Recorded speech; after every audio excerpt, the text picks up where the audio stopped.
My entitled sister insisted she deserved to walk down the aisle at my wedding because she always dreamed of that moment, so I let her think she was getting her way. But on the big day, I pulled the rug right out from under her in front of everyone, and her meltdown was absolutely glorious.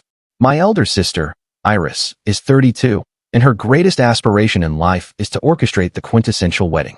The challenge, however, lies in her difficult disposition, which has prevented her from ever having a genuine romantic relationship, let alone a marriage. Iris possesses the kind of character that would lead her to pilfer spare change from a sleeping homeless individual. This very trait, in fact, was the reason her sole attempt at dating concluded abruptly. For the past 12 years, she has attributed her single status to everyone but herself. The most intense period of this behavior began when I started seeing my boyfriend, Marcus. I kept our connection discreet for half a year, anticipating the inevitable. Predictably, when Iris uncovered our relationship by rummaging through my phone, she rushed to our parents, weeping, claiming I was imitating her by attempting to marry before her. Our parents sided with her. They actually had the audacity to instruct me to end things with Marcus. I disregarded their demand, and that's when Iris commenced her surveillance. Whenever Marcus and I visited our preferred Italian restaurant, she would invariably appear at an adjacent table. Matters worsened approximately 8 months into our relationship as she observed our growing commitment. She fabricated a dating profile using my photographs and then sent Marcus screenshots, pretending a concerned acquaintance had discovered them. When he didn't respond, Iris messaged him again, offering her assistance if he required anything at all to navigate his supposed breakup with me.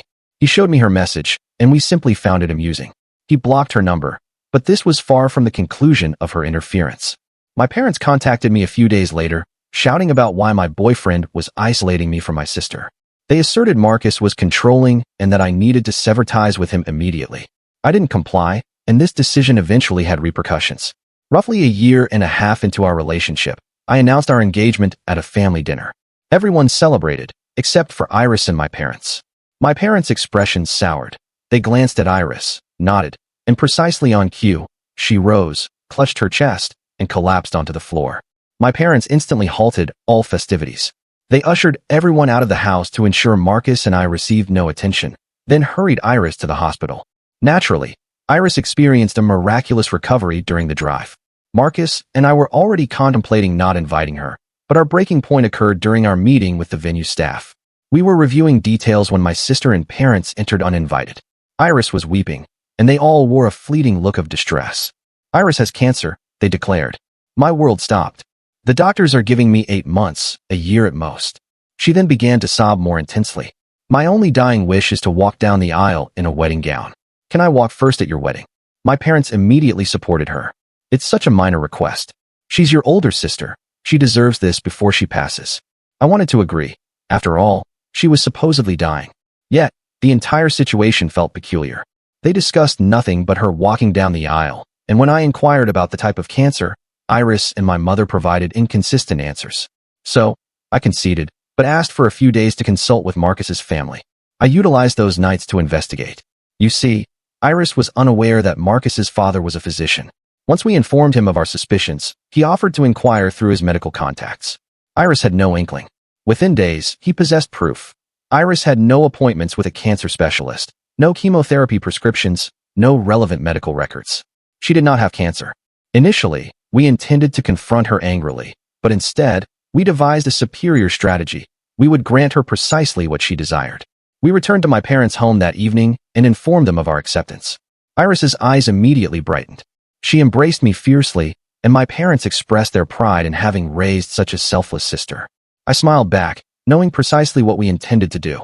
Iris adored opulence, and my parents had ample funds.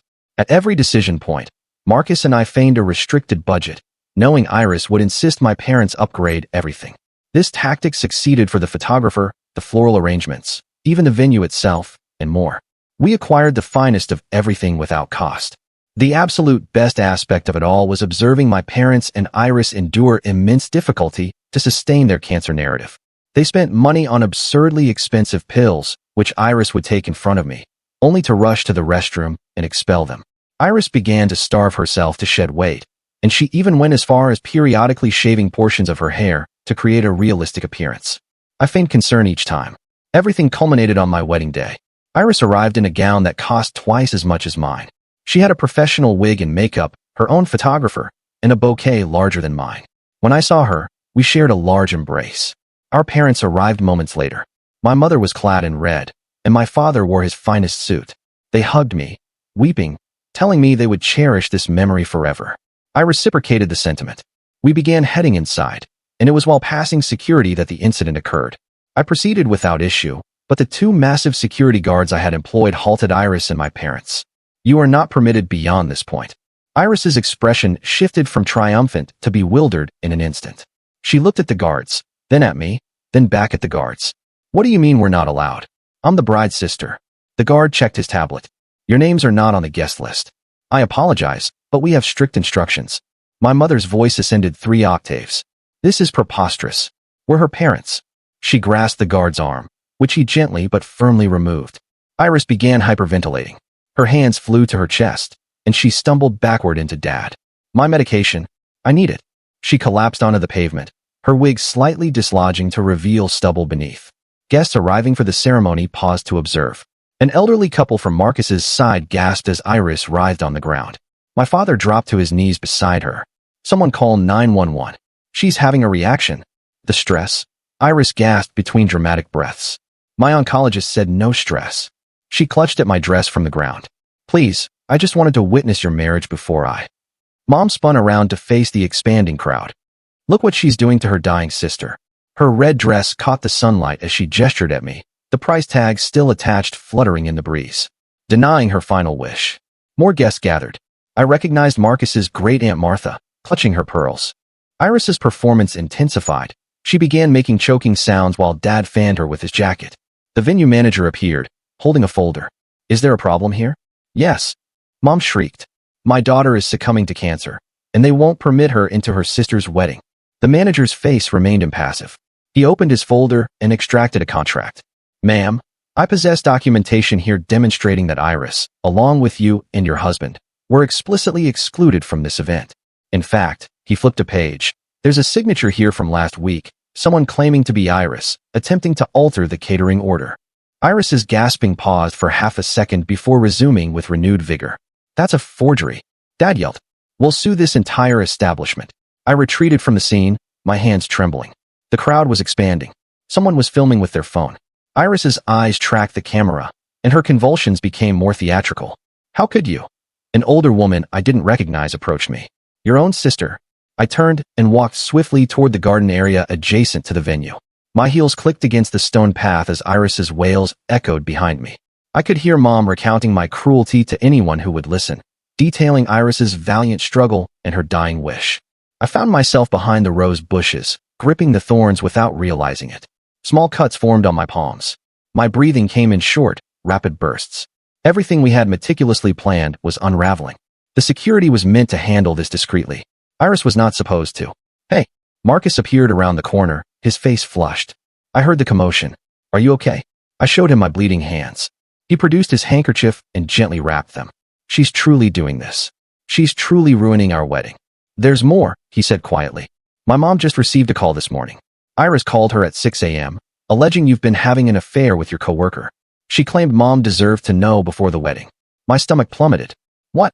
Mom didn't believe her, but Iris sent photos, obviously fake ones, but still. He held my wrapped hands. She's been orchestrating this. Iris's screams intensified from the parking lot. We could hear sirens in the distance. We should get inside, Marcus. The ceremony. There she is, a voice shouted. 3 women I had never seen before rounded the corner. They wore matching pink shirts with ribbons pinned to them. There's the heartless bride. Iris is in our cancer support group, one of them declared, her voice dripping with disdain. How dare you ban her from your wedding? She showed us the emails you sent her, calling her a faker. I had never sent Iris any emails. I didn't save it. The tallest woman pulled out her phone. Everyone needs to see what kind of person you truly are. She started live streaming. This is the bride who banned her dying sister from her wedding. Look at her, hiding in the garden while Iris collapses in the parking lot. Marcus stepped between us. This is private property. You need to leave. Or what? You'll have security eject us too? The woman continued filming. Iris told us everything about you. How you isolated her sister, turned her against her own family. The sirens grew louder. Through the garden gate, I could see an ambulance pulling into the parking lot. The EMTs rushed to Iris, who was now encircled by at least 30 people. We need to get to the bridal suite, Marcus said, guiding me away from the women. We hurried through the side entrance. The hallway was filled with bewildered guests. Marcus's cousin stopped us.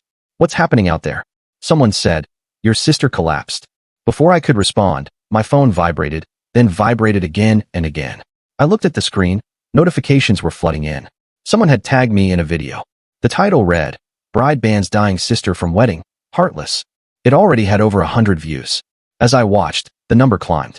We reached the bridal suite, where my bridesmaids were waiting, their faces pale. We saw what's happening, Vicky said. Should we delay the ceremony? No, I stated firmly. We're not delaying anything. Victoria was at the window. The ambulance is still there. Iris is on a stretcher, but she's sitting up and talking to reporters. Reporters? I rushed to the window. Sure enough, a local news van had arrived. Iris was propped up on the stretcher, an oxygen mask dangling around her neck, as she spoke animatedly to a woman with a microphone. Lock the door, I instructed. Nobody else enters here. McJonathan, my maid of honor, was already moving furniture in front of the door. I'm recording everything on my phone, she said, just in case we need evidence later. Through the door, we could hear footsteps and voices in the hallway. Someone knocked. Hello? We're friends of Iris's from her support group. We just want to talk. We remained silent. The knocking intensified into pounding. We know you're in there. Iris just wants her sister to acknowledge her. She's dying. My phone rang. Mom. I declined. It rang again immediately. Dad. Declined. Then an unknown number. Then another. Turn off your phones, Marcus said. All of you, turn them off. As we powered down our devices, Victoria gasped. Oh my God, look outside. Iris was being loaded into the ambulance. But just before they closed the doors, she turned toward the building. Even from this distance, I could discern her smirk. The pounding on the door intensified. More voices joined in. I recognized some as distant relatives. They were all shouting about cruelty, about family, about Iris's final wishes. The photographer, Vicky whispered suddenly. Iris brought her own photographer. He was wearing a catering uniform. I saw him in the kitchen earlier. My blood ran cold. She's been here for hours, at least 2, Vicky confirmed. I thought he was with the venue. Everything clicked into place. The dramatic collapse, the impeccable timing with arriving guests, the news van that appeared so swiftly. Iris had orchestrated every single detail. The ceremony is supposed to commence in 20 minutes, McJonathan said. What do we do? Through the window, I watched the ambulance pull away. The crowd was dispersing, but many were heading into the venue. Our guests were about to enter Iris's meticulously crafted narrative. We stick to the plan, I declared, surprising myself with the steadiness of my voice. Iris wants to be the victim? Let her. But she's not ruining this wedding. But the guests. Victoria began. They'll see the truth eventually. I stood up, smoothing my dress. Right now, we have a wedding to salvage. The pounding on the door had ceased, but we could hear heated discussions in the hallway. Marcus's family arguing with Iris's supporters, the wedding coordinator attempting to maintain order. I looked at my bridesmaids, then at Marcus. Ready? He squeezed my bandaged hands gently. Always. We began moving the furniture away from the door. Whatever Iris had planned, whatever scene she'd created, we were going to walk out there with our heads held high.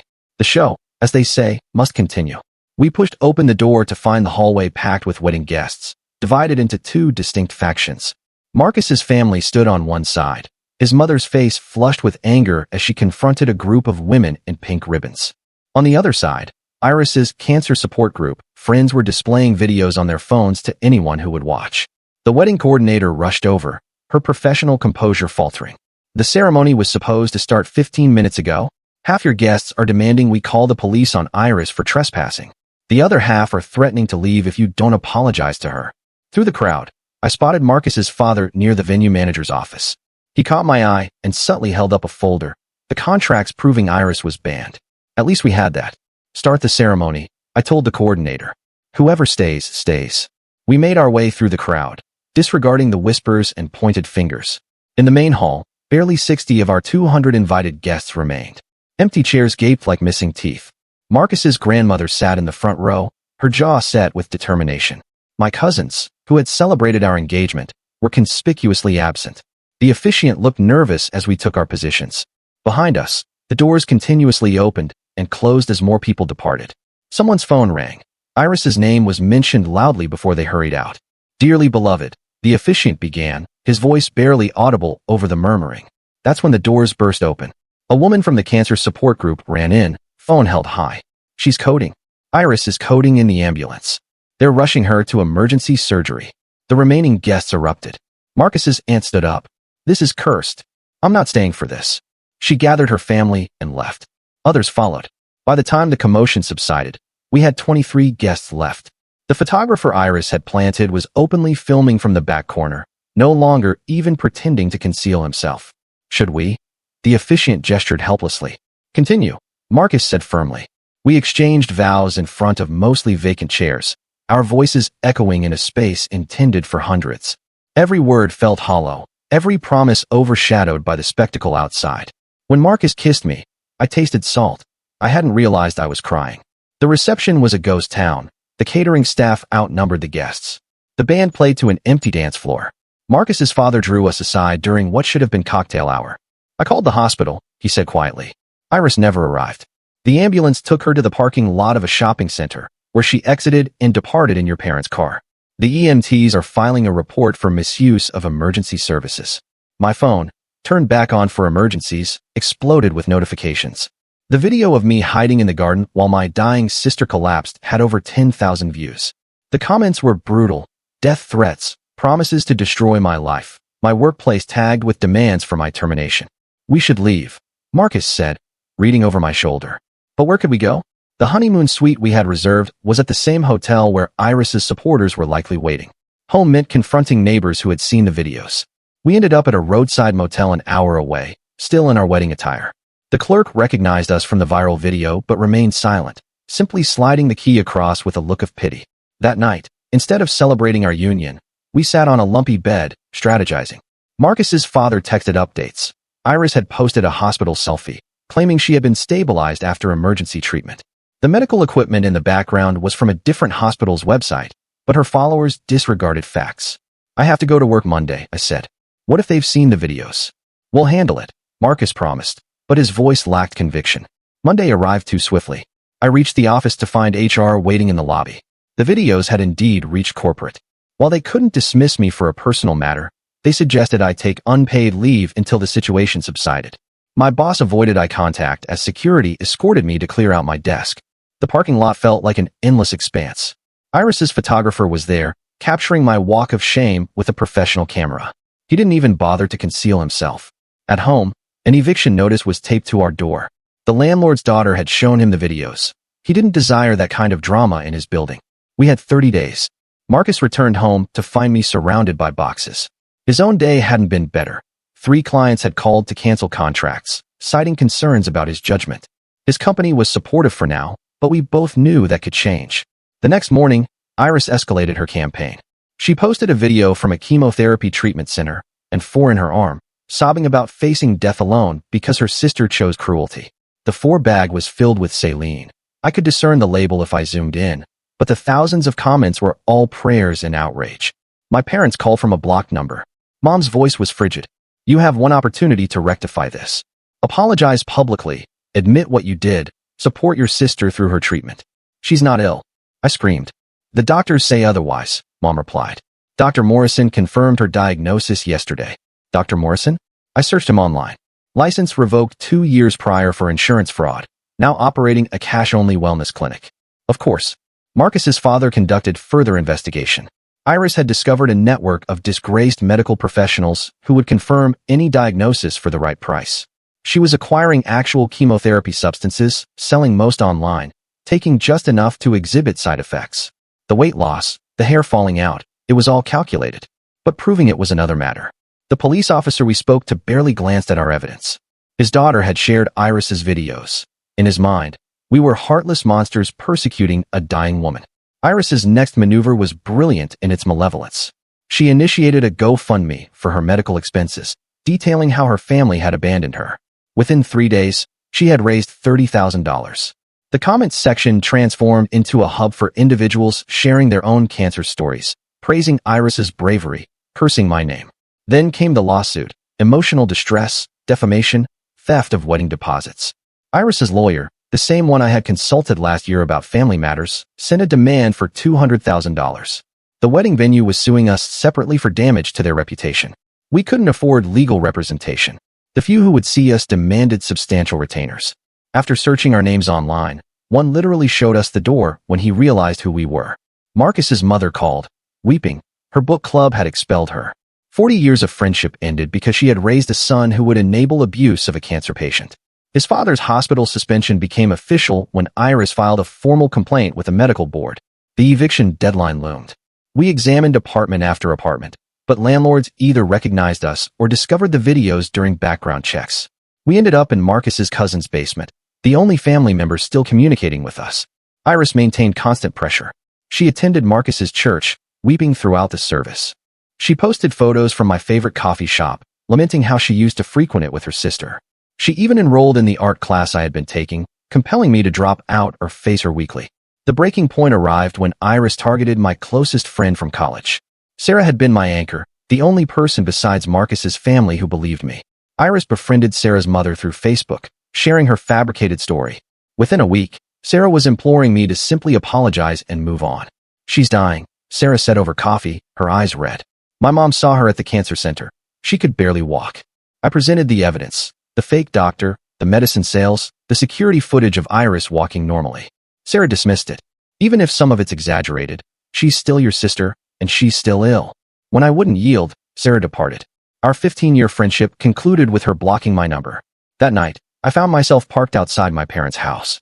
Yellow ribbons were ubiquitous, on trees, mailboxes, even the stop sign. Team Iris signs dotted every lawn. My childhood home had become a shrine to a falsehood. Dad emerged, saw my car, and simply stood there for a moment. I thought he might wave me in. Instead, he pulled out his phone, and I knew he was contacting Iris. I drove away as neighbors emerged from their houses, phones in hand. The next morning brought a new horror. Iris had granted an interview to a popular podcast about surviving cancer while confronting family betrayal. 3 million downloads on the first day. Clips went viral on every platform. My face, edited to appear sinister, became a meme about toxic family members. Marcus lost his job that afternoon. His company cited restructuring, but we knew the truth. The clients who had canceled had threatened to go public about working with an abuser's enabler. We sat in the cousin's basement, surrounded by boxes we couldn't afford to unpack anywhere else, and confronted the reality. Iris was prevailing. She had annihilated our wedding, our careers, our relationships, our future, and she was just beginning. "Perhaps we should leave," Marcus said quietly. "Start anew somewhere else." But even that felt unattainable. Iris's campaign had become national. My name was tainted anywhere with internet access, and we couldn't afford to relocate anyway. The wedding we had never truly had depleted our savings, and the legal bills were accumulating. That's when Marcus's father called with news that altered everything. A genuine cancer patient from Iris's support group had contacted him. She had been documenting Iris's falsehoods for months, suspicious of how Iris's symptoms never quite aligned with reality. She possessed recordings, screenshots, everything. "Her name is Monica," he said. "She's willing to go public, but she's afraid." Iris's supporters can be intense. We met Monica at a diner 2 towns away. She was everything Iris pretended to be. Genuinely ill, genuinely courageous, genuinely kind. Her head was bald from real chemotherapy, her arms bruised from real IVs. "She studied me," Monica said, sliding a folder across the table. "Asked detailed questions about my treatments, my reactions, my schedule." I thought she was being supportive. Then I saw her repeating my exact stories online, word for word. The folder was replete with evidence. Screenshots of Iris asking specific medical questions, photos of Iris at the cancer center on days Monica knew no treatments were scheduled, even a recording of Iris practicing her chemo reaction in a bathroom stall. "Why didn't you come forward sooner?" Marcus asked gently. Monica's laughter was bitter. Who believes the real cancer patient over the one with 3 million podcast downloads? Besides, I've been a little preoccupied actually battling cancer. We spent hours reviewing everything. Monica had been building this case for months, awaiting the opportune moment. She had even located other patients Iris had studied and exploited. "There are 5 of us willing to speak up," Monica said. "But we need someone to listen." The local news that had ambushed me in the parking lot wouldn't return our calls. The podcast that featured Iris ridiculed us. Even social media platforms refused to remove Iris's content, citing no violation of community guidelines. But Monica was more astute than us. She had been recording Iris at the cancer center with hidden cameras. The footage was damning. Iris walking normally in stairwells, chatting happily on the phone about her GoFundMe success, even joking with a disgraced doctor about deceiving everyone. "The question is," Monica said, "what do we do with it?" We were strategizing our next move when my phone rang. Unknown number. I almost didn't answer, but something compelled me to pick up. It was the hospital administrator. There had been an incident. Iris had arrived for her fake treatment, but something had gone awry. She had experienced a severe allergic reaction to something. They weren't certain what. She was in the ICU, and it was serious. She's requesting to see you, the administrator said. She claims she needs to tell you something important. It felt like a snare. Everything with Iris was calculated, planned, performed. But the administrator assured us this was genuine. He had seen the medical charts himself. We drove to the hospital in silence. Part of me wondered if this was Iris's ultimate manipulation, actually making herself ill to prove she had been telling the truth all along.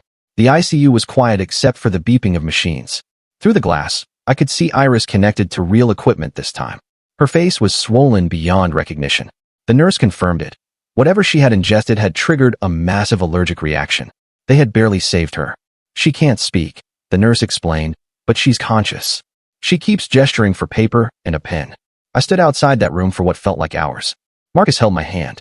Monica had accompanied us too, along with Marcus's parents.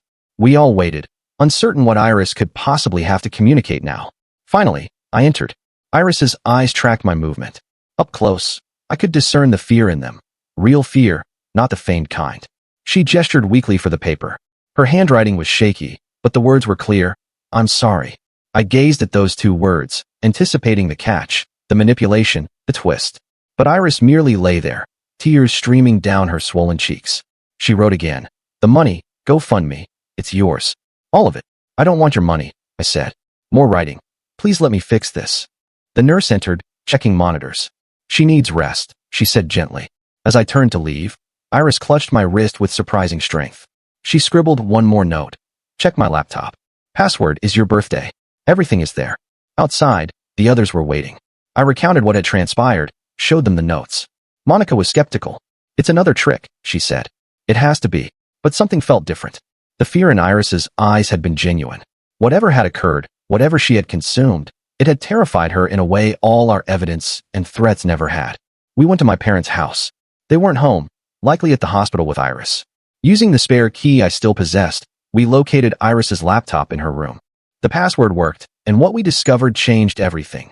Folders within folders of plans, scripts for her performances, schedules of when to post for maximum engagement, contact list for the disgraced doctors, financial records detailing the medicine sales, and a document titled Exit Strategy.